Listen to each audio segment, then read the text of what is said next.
Senti Giacomo, hai presente quando vedi tutto nero all'orizzonte? Quando il dolore è così grande da anestetizzarti l'anima? Sono quei momenti così privi di spiragli che non ti resta altro che sorridere per la mala sorte. Ecco Bolo, noi stiamo così.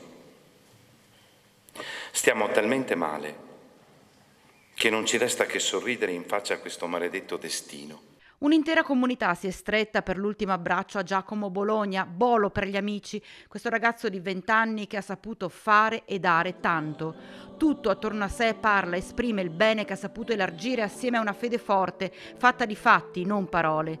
Tantissime persone hanno voluto essere presenti per ricordare il suo sorriso, per essere vicine ai genitori, alla famiglia di sangue, ma anche a quelle di spirito e cuore che aveva saputo e voluto costruire, rendendo alta e vera la parola comunità. Frasi toccanti, quelle del parroco Don Gabriele Fregonese, che ben conosceva Giacomo e che non nasconde tutto il dolore di questa perdita che accomuna ognuno, presente dentro e fuori la chiesa di Fietta.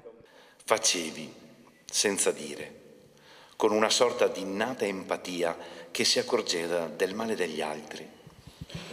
Per questo ti si poteva chiedere qualsiasi cosa, perché la sincerità era la cifra della tua persona. Una persona che continuerà a vivere anche dopo la morte nei corpi di chi riceverà i suoi organi, ultimo atto d'amore per il prossimo condiviso con i genitori, e poi la decisione di devolvere le offerte al suo di Crespano di Pieve del Grappa, i primi che quel maledetto giovedì 24 aprile sono intervenuti per soccorrerlo appena successo l'incidente stradale. Hai lasciato un vuoto immenso, ma un amore che non finirà mai.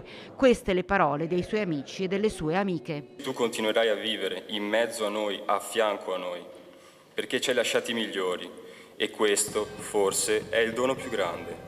Ti vogliamo bene, Giacomo, per sempre.